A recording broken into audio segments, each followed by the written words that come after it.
తూర్పుగోదావరి జిల్లా రాజమహేంద్రవరంలో మాజీ ఎంపీ మార్గాని భరత్రామ్ ప్రచార రథం అయితే గత నెల 28వ తారీఖున దగ్నమైన పరిస్థితులు అయితే చూసాం. ఇది రాష్ట్ర వ్యాప్తంగా చర్చనీయాంశం అయింది. టీడీపీ శ్రేణులు ఈ దాడి పాల్పడి ఉంటాయని అయితే భరత్ అనుమానం వ్యక్తం చేశారు. అయితే పోలీసులు దీన్ని ప్రత్యేకంగా దీన్ని మీద దృష్టి పెట్టి ఏదైతే ఎంక్వైరీ ఉందో ప్రాపర్గా చేయాలంటూ కూడా ఆయన డీజీకి కూడా లేఖను అందించిన పరిస్థితిని అయితే చూసాం. అయితే ఎవరైతే నేరం చేశారో ఆ నేరస్తుడు అయితే వైఎస్ఆర్సీపీ కార్యకర్తగా నిన్న పోలీసులు అయితే రివీల్ చేశారు. వారి కార్యకర్తలే వారిపై దాడి చేశారు, వారి ప్రచార వాహనంపై దాడి చేశారు అంటూ కూడా చెప్పుకొచ్చారు.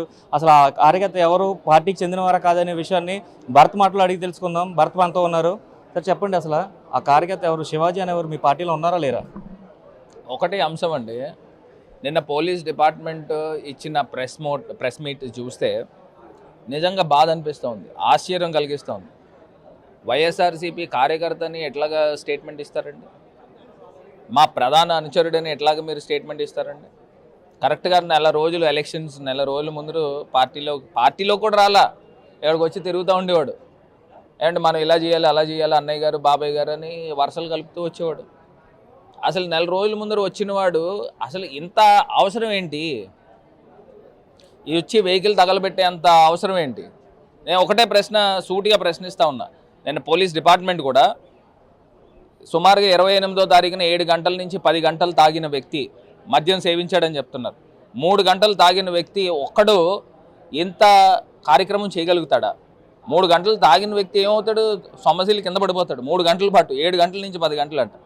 అతను మళ్ళీ ఆ అల్యూమినియం షాప్లోకి వెళ్ళి ఆ షాప్ బయట అతని వెహికల్ ఉంటే ఆ వెహికల్లోంచి పెట్రోల్ తీసి ఒక కవర్లోకి తీసుకుని వచ్చి, దోమల చక్రం తీసుకుని వచ్చి దానికి ఒక తాడు కట్టి అగ్గిపుల్లలు పెట్టి దాన్ని వెలిగించి టైర్ కిందన పెట్టి ఇంతగా కార్యక్రమం చేశాడని చెప్తా ఉన్నారు. 3 గంటల పాటు తాగిన వ్యక్తి ఎవడైనా ఇలా చేయగలుగుతాడండి? ఒక వ్యక్తి చేయగలుగుతాడా? ఇతని బ్యాక్డ్రాప్ ఎవరు ఉన్నారు? ఈ ఘటనకు పాల్పడిన వ్యక్తి పోలీస్ డిపార్ట్మెంట్ కథనం ప్రకారంగా చేసిన వ్యక్తి బ్యాక్డ్రాప్ ఎవరు ఉన్నారు? నెల రోజులు ముందర వచ్చాడు. దానికి ముందరు ఇతను కానీ ఇతన బంధువులు కానీ వీళ్ళందరూ కూడా తెలుగుదేశం పార్టీ మనుషులు కాదా? నిన్న మాకంతా కూడా ఇతని గురించి ఎంక్వైరీ చేస్తూ ఉంటే ఇతని తోడల్లుడు, ఇతని బంధువులందరూ తెలుగుదేశంతో తిరుగుతూ ఉన్నారు. ఎమ్మెల్యే వార్డులోనే తిరుగుతూ ఉన్నారు. అంటే ఇతన్ని కేవలం ఒక కోవర్ట్ ఆపరేషన్లో భాగంగా ఇక్కడికి పంపించారు. అంటే వీళ్ళు మొన్న మోరంపూడి ఫ్లైఓవర్ దగ్గర శిలాపలకాన్ని ధ్వంసం చేశారు. ఎంత అన్పాపులర్ అయ్యారో తెలుగు రాష్ట్రాల్లో అంత అన్పాపులర్ అయ్యారు. దాన్ని ఏదో రకంగా ఆ బురదని మా పైన జల్లడం గురించి, నాకు బురద అంటుకుంది ఇంకో నీవు కూడా అంటించుకో అని చెప్పేసి నా పైన జల్లే కార్యక్రమంలో భాగంగా జరిగిందా? ఎట్లా జరిగింది ఇది? ఒక వ్యక్తి ఎట్లా చేయగలుగుతాడు? మళ్ళీ అందులో ఇంకొకటి ఏం చెప్పారు, మా నాన్నగారికి ఫోన్ చేశాడని చెప్తున్నారు ఈ వ్యక్తి. పోలీసులు వచ్చారు, అప్పుడు మా ఫాదర్ అడిగారంట పోలీసులు ఎందుకు వచ్చారో కనుక్కొని. మళ్ళీ 5 నిమిషాల తర్వాత ఫోన్ చేసి వెహికల్ అంటుకుందని చెప్పి, ఇక్కడ ఒక లాజిక్ మిస్ అయ్యారు.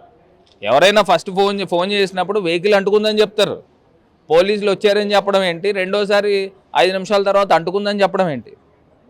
ఇది కూడా మ్యాచ్ అవ్వట్లా. ఇది ఒక తెలుగుదేశం పార్టీ ఆఫీస్ నుంచి వచ్చిన స్క్రిప్ట్లా కనబడుతుంది. దీనిపైన సమగ్ర విచారణ ఇప్పటికీ నేను చెప్తున్నా, పోలీస్ శాఖ పైన పూర్తి నమ్మకము, పూర్తి విశ్వాసం ఉంది. దీన్ని సమగ్రమైన విచారణ జరపాలి. ఆ రోజు నేను వీడియో ఫుటేజ్లో కూడా చూస్తే, ఆ వీడియో తీసినప్పుడు బండి వెలుగుతున్నప్పుడు ఒక క్యాప్ కూడా కనబడుతుంది. ఆ క్యాప్ను కూడా నేను ఇయర్ మార్క్ చేశాను. ఆ క్యాప్ అక్కడికి ఎందుకు వచ్చింది? దానిపైన కూడా పోలీస్ డిపార్ట్మెంట్ వారు పూర్తి విచారణ జరపాలి. అసలు 6 నెలల క్రితము 3 నెలల క్రితము ఇతను ఏ పార్టీలో తిరిగేవాడు? నిన్న మాకు వచ్చిన ఇన్ఫర్మేషన్ ఏంటంటే తెలుగుదేశం పార్టీ సోషల్ మీడియాలో వాట్సాప్ గ్రూపుల్లో పోస్ట్ చేసేవాడంట. అతను ఫేస్బుక్లో చూస్తే బీజేపీకి సంబంధించిన పోస్టులు కనబడుతూ ఉన్నాయి, 6 నెలల క్రితం ఉన్న పోస్టులు. అంటే ఇవన్నీ కూడా ఎవడు చేస్తాడు? ఎవరికి అవసరము? అయితే ఇప్పుడు పోలీసులు చెప్తున్న కథనం ప్రకారం అయితే 6 నెలల నుంచి కూడా ఇక్కడే మార్గన్ ఎస్టేట్లో మీ పార్టీ ఆఫీస్లోనే ఉన్నారు. 100% తప్పు. ఇక్కడ కూడా మీరు సవరించుకోవాలి. నేను మళ్ళీ చెప్తున్నా, రిక్వెస్ట్ చేస్తూ ఉన్నా, మీరు ఏదైతే నిన్న స్టేట్మెంట్ ఇచ్చారో అది సవరించుకోవాల్సిన అవసరం ఉంది. వైఎస్ఆర్సీపీ కార్యకర్త కాదు. మాకు ప్రధాన అనుచరుడు ఏంటంటే 10-15 సంవత్సరాల నుంచి మాతో తిరిగిన వాళ్ళు ప్రధాన అనుచరులు అవుతారు. నేను ఒక 4 రోజుల ముందర వచ్చినవాడు ప్రధాన అనుచరుడని ఎట్లా మీరు ధృవీకరిస్తారు? 6 నెలల ముందర మా దగ్గరికి వచ్చాడని ప్రూవ్ చేయండి. అది లేకోకుండా ఏదో నోటుకొచ్చిన మాటలు చెప్పడం కరెక్ట్ కాదు.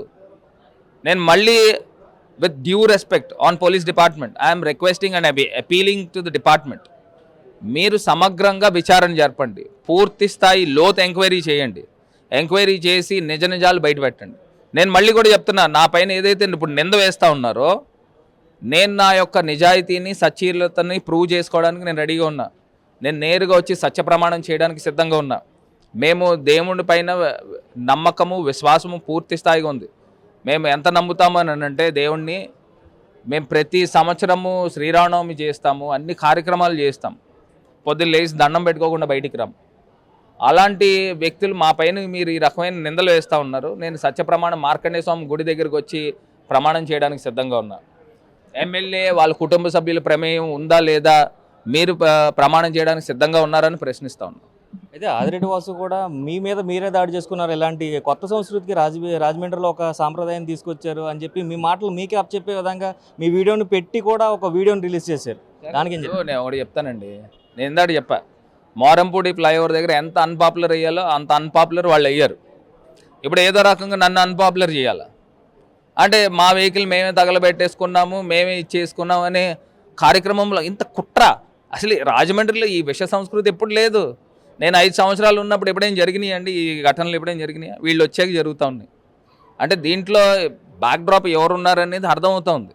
వీళ్ళు వడ్డీ వ్యాపారస్తులు చేసుకునే వాళ్ళు, చిట్ల వ్యాపారాలు చేసుకునే వాళ్ళకి మైండ్ సెట్లు అట్లనే ఉంటాయి. సత్య ప్రమాణానికి ఏదైనా డేట్ ఇస్తారా?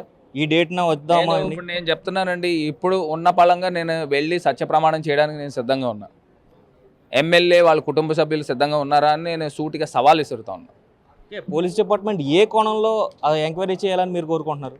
నేను అదే చెప్తున్నా, ఈ వ్యక్తి గతంలో ఎక్కడెక్కడ తిరిగాడు, కాల్ డేటా రికార్డ్ తీయాలి. వాళ్ళ కుటుంబ సభ్యుల ఫోన్ల యొక్క కాల్ డేటా రికార్డులు తీయాలి. ఎవరెవరితో ఫోన్లో మాట్లాడి ఇవన్నీ కూడా బయటికి తీయాలా. బయటికి తీస్తే దీని వెనకాతలు ఉన్న వాళ్ళు ఎవరనేది అర్థమవుతుంది. 2 నెలలు 3 నెలల క్రితం చూస్తే తెలుగుదేశం సోషల్ మీడియాలో పనిచేసేవాడంట, వాట్సాప్ గ్రూపుల్లో షేర్లు చేసేవాడంట. నేను ఎంక్వైరీ చేస్తూ ఉంటే వీళ్ళ బంధువులందరూ కూడా తెలుగుదేశం పార్టీలో తిరుగుతూ ఉన్నారు, ఎమ్మెల్యే వార్డులో తిరుగుతూ ఉన్నారు, ఎమ్మెల్యేకి ప్రధానంగా వెనకాతలు తిరిగే వాళ్ళ కింద కనబడతా ఉన్నారు. అతను 4 రోజుల ముందు మా దగ్గరికి పంపించి కోవర్ట్ ఆపరేషన్లో భాగం జరిగింది. ఇది ఒక వ్యక్తి అయితే చేయలేడండి. ఇంత నాగ్గా ప్లాన్ చేసి 3 గంటలు తప్పదాగిన వ్యక్తి ఈ కార్యక్రమం ఎట్లా చేయగలుగుతాడు?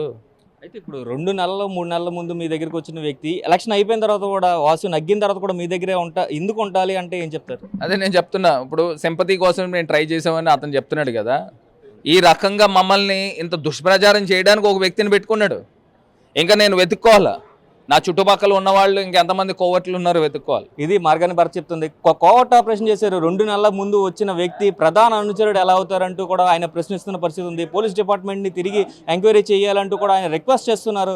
అదేవిధంగా చూసుకుంటే ఈ వ్యక్తి ఏ పార్టీని ఉన్నారో, బంధువులు ఏ పార్టీలో ఉన్నారో, ఇతను ఫోన్ కాల్ ట్రాపింగ్ అంతా కూడా, ఫోన్ కాల్ డేటా అంతా కూడా ఎంక్వైరీ చేసిన తర్వాత, సమగ్ర విచారణ జరిపిన తర్వాత అయితే ఇలాంటి మాటలు చెప్పాలి తప్ప ఇచ్చిన స్టేట్మెంట్ అంతా కూడా పూర్తిగా తప్పుడు ప్రచారం. ఇది టీడీపీ స్క్రిప్టెడ్ లా ఉందని చెప్తున్నారు. అయితే తనపై వేసిన నిందకి సత్య ప్రమాణానికి తను సిద్ధమని చెప్తున్నారు. ఇప్పుడు రమ్మన్నా కూడా నేను వచ్చి గుడిలో ప్రామిస్ చేస్తాను, నేను ఇటువంటివి ఏం చేయలేదు అని చెప్పి సత్య ప్రమాణం చేసేందుకు నేను సిద్ధం, మీరు సిద్ధం అంటూ ఆదిరెడ్డిని ప్రశ్నిస్తున్న పరిస్థితులు కూడా ఉన్నాయి. ఆదిరెడ్డికి సవాల్ విస్తున్న పరిస్థితి అయితే రాజమండ్రిలో ఉన్నాయి.